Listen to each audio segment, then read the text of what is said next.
Fala, galerinha! Então, como o episódio do João Neto e com o Verdun ficou muito longo, a gente dividiu em 3 partes. E essa é a primeira parte do episódio. Fechou, turminha? Fala, galerinha do Fontecast. Aqui é João Neto, presidente da JEA Hold. Hoje eu vou falar com um cara excepcional, que eu sou fã número 1 desse cara. E mais ainda agora que eu soube que ele não sai mais da ilha. Então aqui eu tô com a figura...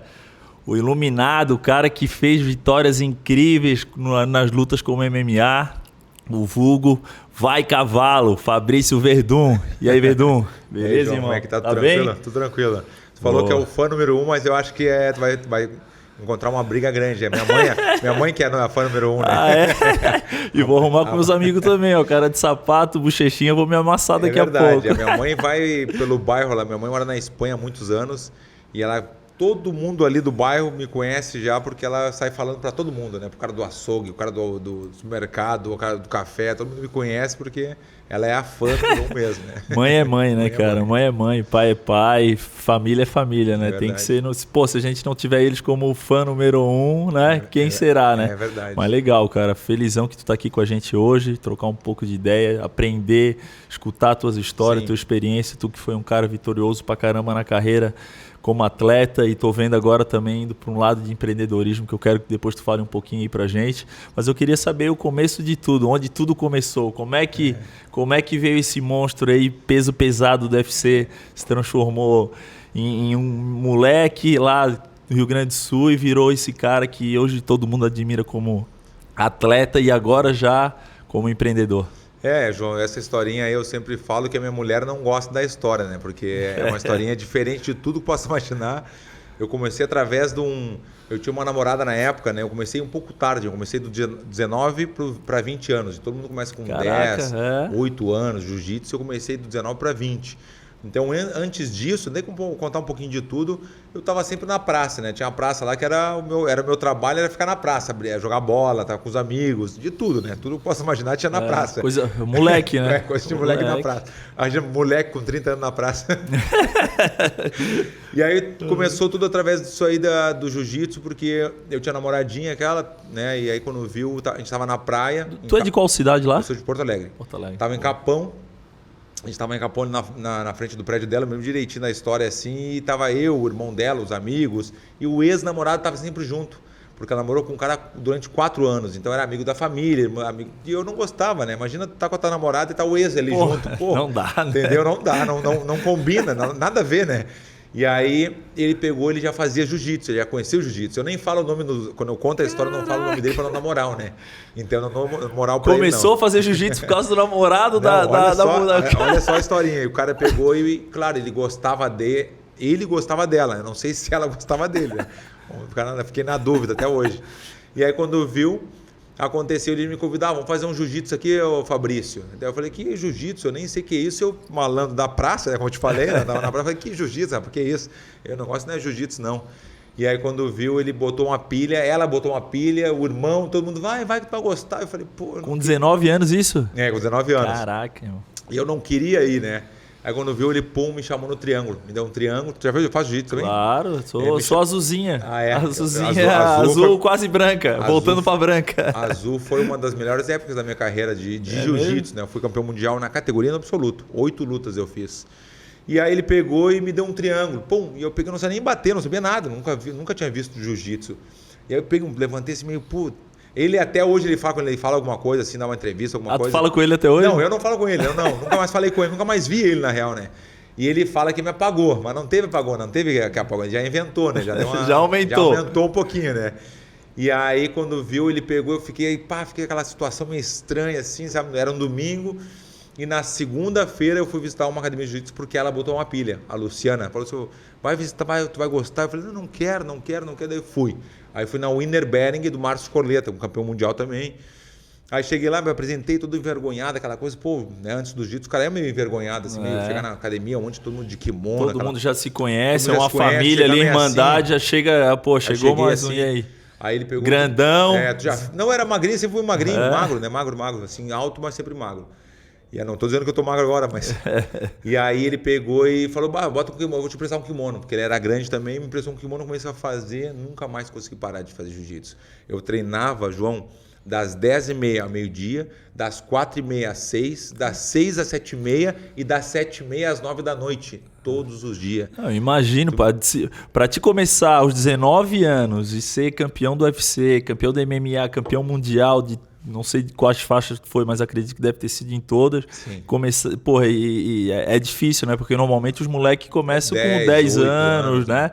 Pô, eu não tinha escutado nunca uma história de... Eu tenho vários amigos que são lutadores que começaram aos 19 anos e a maioria toda é 12, 10, 8 e tiveram performance que tivesse. Mas nunca é tarde para começar, nunca né? é tarde. Aí mostrou justamente o nome da nossa palestra, né? Nunca é tarde.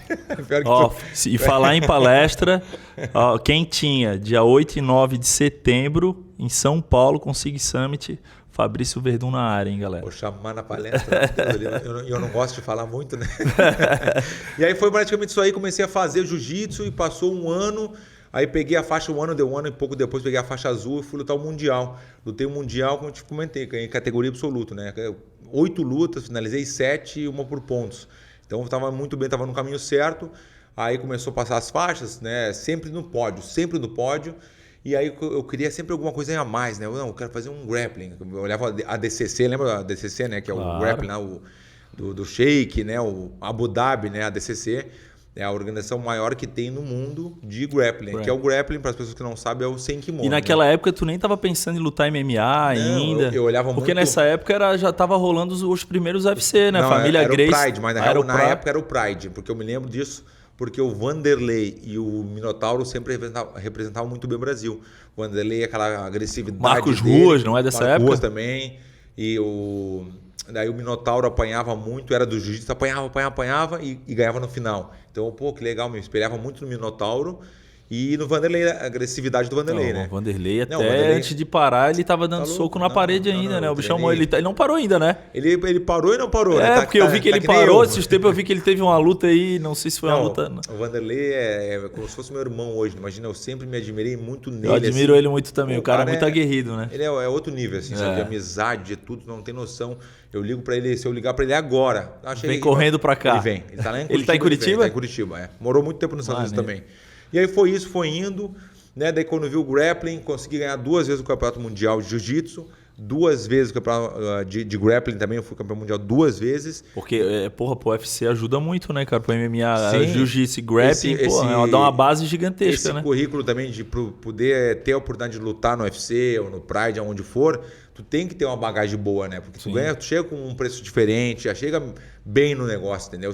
Se a pessoa chega do nada, ninguém conhece, mas tu chega com o cara, o que é? O campeão mundial de jiu-jitsu, de grappling, daí, opa, já é diferente, né? Outros olhos, né? E aí quando viu, fui indo e queria lutar MMA. Daí nesse tempo, eu peguei e fui morar com a minha mãe na Espanha, porque a minha mãe mora na Espanha há 35 anos já. Caraca. Ela mora um tempão na Espanha e trabalhava na Iveco, agora já está aposentada já. Na Iveco? Na Iveco de caminhões, né? Sim, conheço. Ela foi transferida, na verdade, né? Legal. E aí foi isso aí, fui morar com a minha mãe, a gente não queria no começo, imagina, né? Eu e meu irmão em Porto Alegre, apartamento, tudo em casa, né? A Corina... E pra Espanha, onde é que ela morava lá? Em Madrid. Ela mora em Madrid até hoje. E aí eu peguei, a gente foi pra Espanha, só que eu tava feliz, mas não tava 100% porque eu queria fazer o jiu-jitsu, queria continuar fazendo jiu-jitsu, né? Aí comecei a dar aula na Espanha. Porque o Brasil é um celeiro do jiu-jitsu e depois que começou a evoluir o MMA na América e na Europa, eu imagino que naquela época o jiu-jitsu lá devia estar fraco ainda, né? Tinha só em Barcelona, era o Robin Grace, eu lembro direito. Brasileiro dando aula. O Robin Grace dando aula em Barcelona, foi o pioneiro. E eu fui o pioneiro em Madrid. Eu dava aula dentro do Vicente Calderón. Vicente Calderón é o estádio do Atlético de Madrid. Que já mudou, agora já não é mais. Agora né? É um novo, eu fui no novo lá, muito legal, maneiro. E aí era um estádio irado e tinha uma academia lá dentro. Só que antes disso eu dei a aula. Mas tu era que faixa naquela época? Eu era faixa azul. Azul e começou a dar aula? Eu já fui dar aula lá. Pô, eu legal. fui porque assim, eu sempre tinha condição boa, minha mãe podia me dar boa, mas eu queria dar aula, eu queria fazer do meu jeito, sabe? Eu queria ganhar o meu dinheiro para ir pro Brasil, para lutar mundial. Meu objetivo era esse, treinar ou trabalhar, fazer o que fosse lá para poder voltar, não só pedir o dinheiro da minha mãe, mãe, dá um dinheiro que eu vou, não, entendeu? Eu quero a minha grana. Minha mãe tem condição, mas eu quero a minha grana, eu quero correr atrás. Tudo. Então tive várias situações lá de E esse Robin Gracie em Barcelona foi o primeiro campeonato que eu participei em 2000. No ano 2000 tinha a Copa da Espanha. Aí ali que tudo começou porque eu tinha um grupinho lá em Barcelona, um pouco de cada lugar. E eu fui, vou lutar também, né? Copa da Espanha, Lógico, vou lutar. Tinha uma premiação, eu me lembro direitinho, era 1.200 euros. Caraca. Na época. Não, desculpa, era peseta, na época era peseta. Peseta? Peseta ainda. Caraca. Uma peseta é de velho, né? E aí quando eu vi, eu lutei, espanquei todo mundo. Tava no hip, né? Treinando que nem um demônio no Brasil. Todos os dias, o dia 28 inteiro. horas por dia, treinando, Cheguei lá, dormia treinando. Ganhei todo mundo. Daí quando eu vi, conheci um amigo lá, o Emílio, que é meu faixa preta hoje em dia, espanhol mesmo. Eu viajava muito, tem uns perrenguezinhos, né? Ele me contratou para... Eu morava em Madrid, Barcelona, e entre Barcelona e Madrid tem Saragoça. Saragoça é uma cidade bem bonita, né? Sim. E ele falou assim, acabou o campeonato ali, ele ficou todo emocionado, o Emílio falou, tu podia me dar uma aula lá? E na época eu nem sabia, assim, de cobrar para dar uma aula, não tinha muita manha. Aí falei um número absurdo para ele, absurdo para ele, ele aceitou. Vai que cola, né? E colou. Ele falou, tá tudo bem, eu quero. Aí eu peguei e fui uma vez, um fim de semana do mês.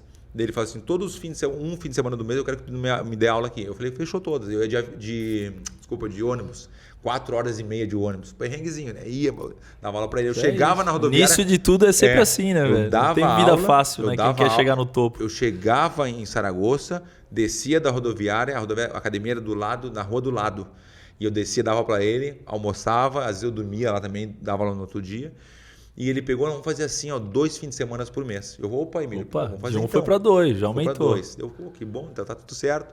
3 e depois 4. Eu fiquei 10 anos indo de Madrid a Saragoça. Caraca! Todos os fins de semana todos os fins de semana do ano. Tá, e deixa eu te perguntar um negócio. Como é que tu desenvolvia o teu jiu-jitsu, se tu que levou o jiu-jitsu para lá?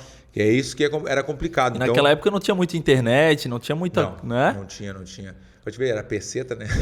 Pois é, peseta. Era... E aí que eu fazia, a ideia era essa, como eu te falei, eu queria juntar um dinheiro, né, fazer do meu jeito, eu tinha trabalho temporário, né, que tinha muito na Espanha também, tu te contrata uma agência, tu te cadastra, e eles te chamam, tem uma na Praça de Touros, né, onde tem a tourada, tem que montar um cenário, não sei o quê, tu quer? Eu quero.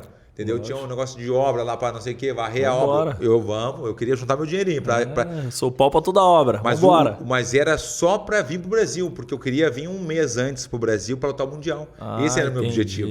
Eu queria fazer isso, eu quero juntar meu dinheirinho, mas sempre no final vou ter que dar real, né? No finalzinho eu não conseguia juntar tudo, eu falava, mãe, dá um dinheirinho pro filhote aqui que tá precisando. E aquela passagem...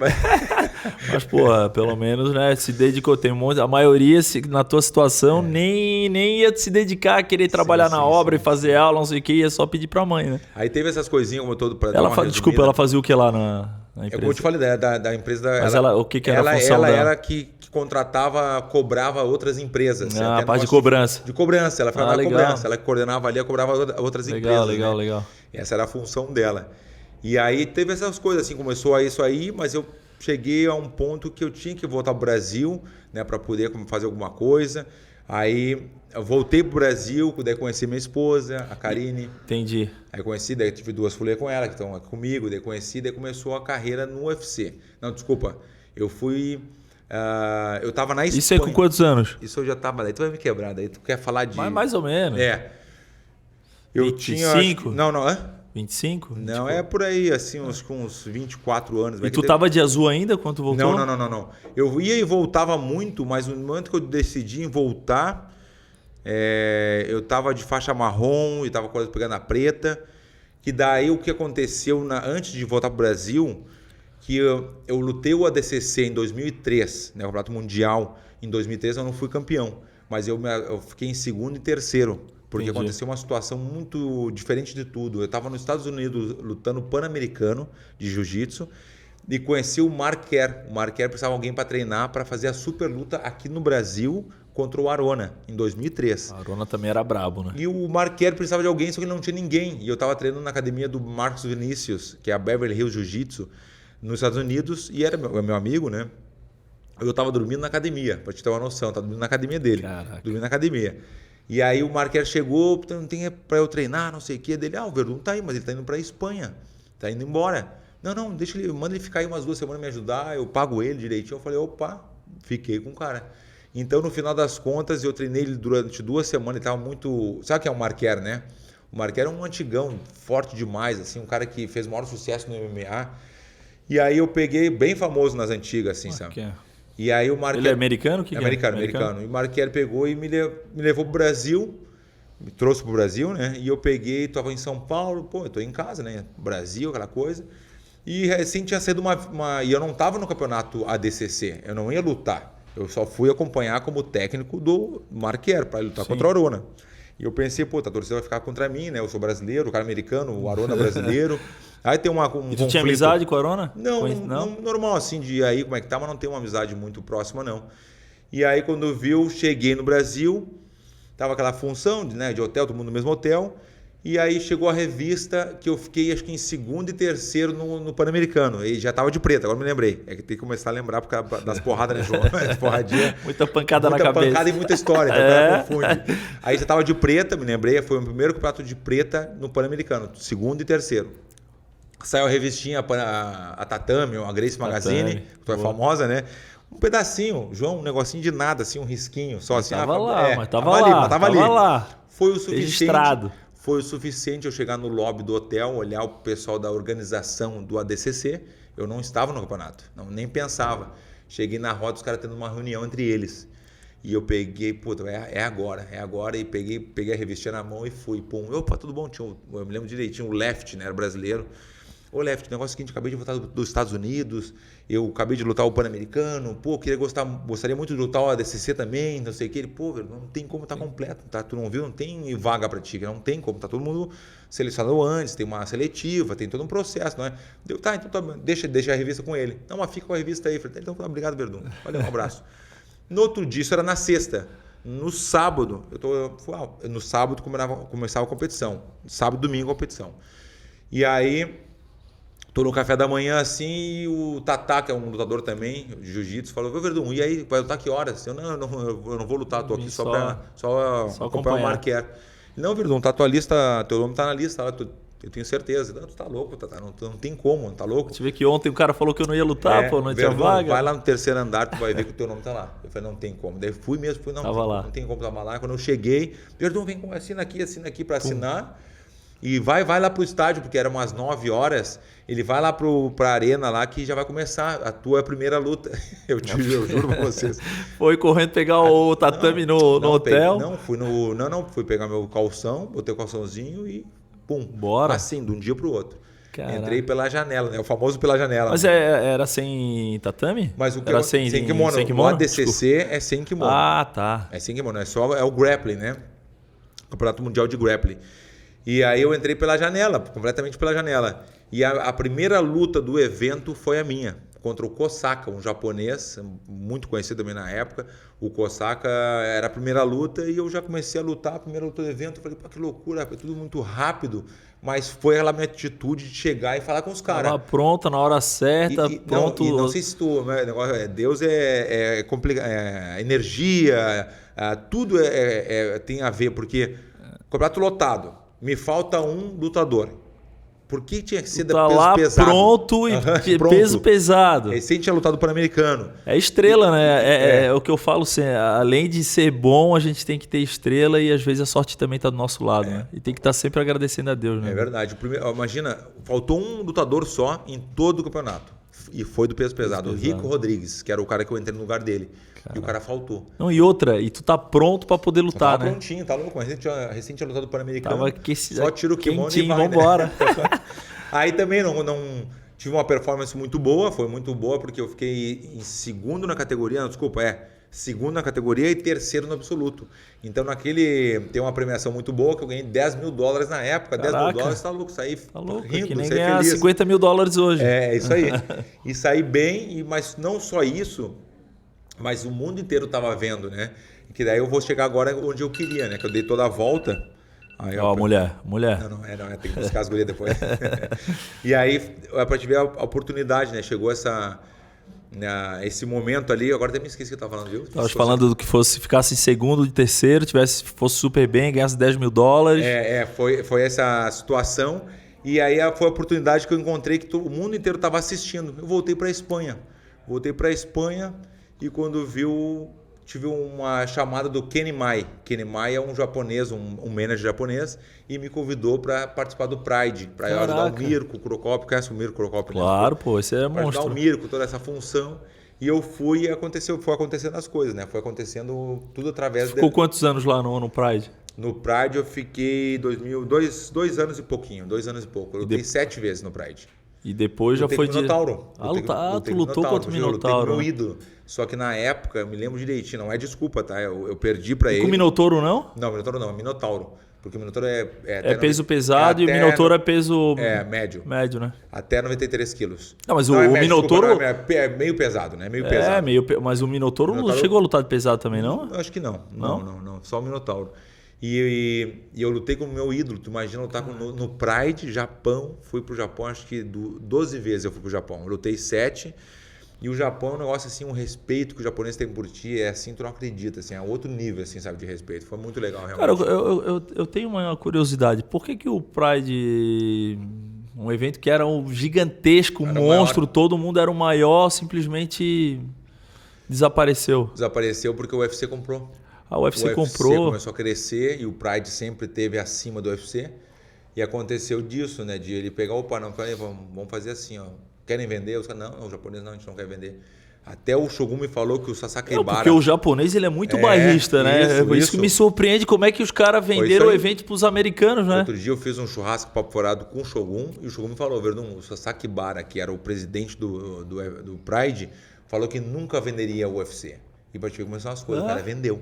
Deve ter, não foi por pouco, né? Porque se ele não falou que não ia vender, porque era a paixão dele, que ele sempre amava. Tudo tem um preço nessa vida aí, cara. E tu viu como é que são as coisas, né? Quando viu o cara vendeu, o que aconteceu? O UFC pegou, querendo levantar o UFC, eles falaram que iam fazer alguma coisa, uma liga legal, e começou a escantear o Pride. Começou a botar os atletas tudo pro UFC. Eu, por exemplo, fui automaticamente pro UFC. Isso com quantos anos que tu migrou pro UFC? De novo. 28, 30? Que eu lembro que tu foi campeão, mas tu foi campeão. Tu não foi campeão cedo, até mesmo porque tu começou tarde, né? Campeão no UFC. Não, no UFC eu fui com 37 anos. Pô. 37. Pô, 37 o cara tá 38. 44. Irmão, vou te falar, é difícil tu ver 37 campeões nessa idade. É tu, Anderson. São poucos caras que chegaram nesse alto nível com essa idade, né? Porque, pô, 30 anos ali, acho que é uma idade que tu tá no UFC. Tem razão, é isso aí. Depois disso, cara, é difícil acompanhar a gurizada que tá chegando, né? Não como a gurizada que tá chegando, cheio de testosterona, né? Sangue no olho, querendo, porra, a milhão, é difícil, mas eu tiro o chapéu pra tipo Anderson. E o brasileiro é engraçado, né? Como o UFC o UFC não, o MMA em si é um celeiro de brasileiros, né? De atletas brasileiros. Eu acho que a maior potência de atleta mundial são brasileiros no MMA, né? Sim, eu sempre falo que a gente tem muita quantidade e qualidade no Brasil. Só falta oportunidade. Porque tem muitos lutadores no Brasil com a qualidade, como tu vê no UFC, no Pride, em qualquer lugar que tu for ver, no Bellator, no Strike Force, o antigo Strike Force. Tem muitos mas tem muitos brasileiros, como José Aldo, como Lyoto Machida, tem muitos. Só que falta oportunidade. Não, e o brasileiro faz milagre, né? Porque a condição que a gente tem aqui no Brasil pra treinar, os caras carregam pedra, levantam o tijolo e tem que trabalhar tá lá batendo de frente com o americano, com os europeus, com os asiáticos. E nos Estados Unidos, querendo ou não, tem essa facilidade, porque se valoriza mais o esporte.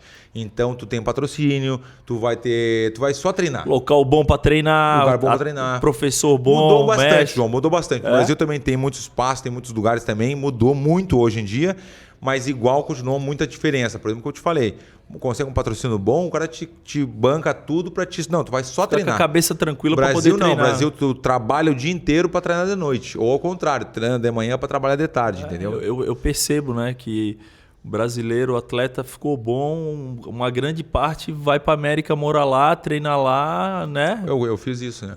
Mas o meu caso não foi por isso, assim, que eu fui por uma situação que eu perdi a minha última luta no UFC. Eu fiz 4 lutas no UFC a primeira vez, eu passei 2 pelo UFC. Lutei 4 vezes. Mas por que tu... Desculpa interromper. Não. Por que tu entrou e saiu e voltou? Agora que eu vou te dizer. Agora vem essa parte. Conta pra nós. Perdi a primeira. No UFC, quando eu lutei, perdi pro Arlovski, pro ex-campeão, o Arlovski. Perdi a primeira luta. Ganhei a segunda, ganhei a terceira e perdi a quarta, na hora de renovar. E o meu contrato já era bom do Pride. Eu já estava ganhando bem no Pride. Tava uma bolsa boa. E aí quando eu fui pro UFC, era a mesma bolsa, só que o pessoal não estava de acordo. O UFC não estava, não, acho que está demais, é muito. Daí eu tive que manter, se eu consigo ganhar todas, mantém ou sobe, que é normal. Mas como eu perdi a última, que era para renovar, então ficou naquela renova, não renova. Aí o pessoal começou a... Não rolou a negociação, foi passando, não aconteceu. Aí eu fiquei sem contrato. E aí que vem a ida para os Estados Unidos, que daí eu fiquei meio assim, comecei a treinar na Shootbox em Curitiba. E aí quando viu... Shootbox, né? Shootbox lá, com o Rafael Cordeiro, o Rudimar, toda aquela... O Anderson veio de lá também, O Anderson veio de lá, o Vanderlei, Shogun, Ninja... Lá é um celeiro... A Cris Brabo, né? Borg. A Cris Borg é minha amigona também, que tu não tem noção. É um impressionante. E aí aconteceu isso aí de eu perder essa última luta, perdi o contrato, tal. Perdeu o contrato e mesmo tá sem trabalho, tá desempregado, desempregado. E aí quando aconteceu, minha mulher falou assim, como eu treinava em Curitiba e a minha mulher e minha filha estavam em Porto Alegre, então eu não podia estar com elas, que era uma coisa tão normal, né? Tu vai para casa, tu fica com a tua família, trabalha, vai para casa e acabou. Eu não tinha isso. Então, uma coisa tão normal que eu não tinha. Tua mulher em Porto Alegre, Porto Alegre eu a semana inteira. E às vezes, claro, que eu pegava o carro, às vezes ia de avião, mas não tinha tanta condição de ficar indo e voltando toda hora, né? Então eu ficava mais treinando em Curitiba. Durante 2 anos e pouco. Daí ela teve a ideia, vamos morar nos Estados Unidos, que tu pode ficar com a gente e tu pode treinar com o melhor treinador do mundo, que é o Rafael Cordeiro. E eu falei, opa, boa ideia. Só quando eu cheguei nos Estados Unidos, que eu gosto de falar... Porque as pessoas pensam que quando tu tá morando nos Estados Unidos, na Espanha ou qualquer país fora do Brasil, tu tá grandão, tá bem. E não é assim que funciona. É. João, ainda mais desempregado, pô. Ainda mais desempregado. É. Tem que correr atrás. Eu tinha uma reservinha, eu tinha uma reserva, mas se eu tô desempregado, a reserva vai acabando. Tava acabando aquela reservinha que eu tinha. Três princesas em casa para cuidar. Naquela época eu só tinha a minha mulher e a Júlia. A outra nasceu nos Estados Unidos. E claro, tu chega nos Estados Unidos, toda emoção, né? Pô, Estados Unidos, que legal, né? Pô, compra um carro, que legal, compra móveis para casa, compra não sei o quê. De aluguel, aluguel total, de aluguel, não sei aquela coisa toda. E começa a acabar o dinheiro, não tá entrando, tá só saindo o dinheiro. E aí quando viu, aí eu tentei com Affliction, tentei com outros eventos, ninguém queria pagar o que eu queria, porque eu já estava ganhando bem, mas esse preço aí tá meio... Vinha de derrota, então dificulta a negociação. Claro. Dificulta muito. E aí o Strike Force chegou e fez uma proposta horrível. Continuar a começar assim, tivesse começando de novo. Caraca. O que eu ganhava no Pride aquela vez, eu tô... Mas a gente tem que aprender, né, cara? A gente tem que se renovar e quando o negócio não tá bom, tem que aprender a dar 3, 4, 5 passos, se for preciso, para depois vir com força total. E foi o que aconteceu. Eu aceitei o contrato do Strike Force, fiz a primeira luta, ganhei a segunda luta do Pezão, eu ganhei do americano primeiro, do Mike Rousseau. Não era o Mike Rousseau, não, Mike Caio. E ganhei do Pezão. O Pezão é o meu amigão também. Eu fui ver uma luta dele em Vegas. Ele ganhou contra o Overeem? Não, ele perdeu. Contra o Overeem. Contra o Overeem, não. Ele ganhou do Overeem. Não. Qual que ele... Não, foi Velasquez. O Caim Velasquez ele perdeu. Foi contra que ele tomou... Foi bem rapidinho a luta, tomou um pancadão e apagou no... Aí eu encontrei ele lá, tiramos foto. Isso, eu sou grande, também é um cara grande. 8 anos. Mas o cara é impressionante, meu. Tu viu o tamanho da cabeça? Pô, a mão dele é desse tamanho. O queixo dele anda... Queixo de cuia, o famoso queixo de cuia. Queixo de cuia. E aí, ó, fugiu do raciocínio de novo. Mas não, cara, o Pezão é que ele era muito forte, mas ele era... olha aqui, ó. Olha o que chegou aqui, ó. Aí, ó. É delivery? Agora a brincadeira. Olha aqui, ó. Olha o que chegou aqui. Aí, ó. Olha aqui. Pra quem não conhece aqui na ilha... Verdun Premium Mix. Fala, João. Quero ver assim, pronúncia assim, ó. Verdun Premium Mix. Verdun Premium Mix. Não, Verdun Premium Mix. Verdun Premium Mix. Verdun Premium Mix. Aqui, olha aqui, ó. Obrigado, essa é tua. E essa do Tito. Que safado, era pra estar aqui. Eu acho que não merece, não merece. Vou levar as duas pra casa. Obrigado, irmão. Obrigado. O que tem aqui de bom? Mostra aí que tem alguma coisinha, uma palhinha. Só pra dar uma mostrada aqui, ó, ver se tem alguma coisa boa. Galera de Floripa, ó. Qual é o endereço, Verdun? Ali na Rio Branco, 597. O Ian pensou que eu não sabia.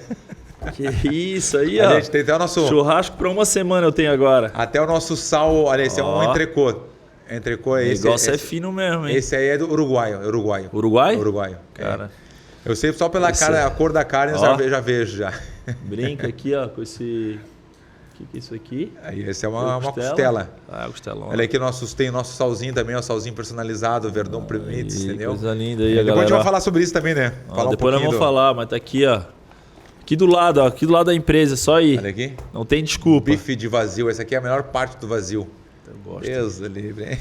Obrigado, irmão. Obrigado. Tá, agora mesmo. tu vai decidir se o Tito merece ou não merece, entendeu? Não, Tá aqui, tá ó. louco. É? Não apareceu, não deu moral pra gente, tá fora. Mentira, ele tá Atrapalha aqui se trabalhando. tiver uma aqui pra fazer um merchandise ou não? Deixa nossa? aí, ó. Aqui não, só uma. Aqui, ó. Obrigado, Tomou obrigado. conta do podcast na cara do... Tô devendo também a visita lá. Atrapalha? Até semana que vem eu vou lá. Vou levar. Pode ter certeza que eu vou lá. Vou levar a rapaziada toda lá.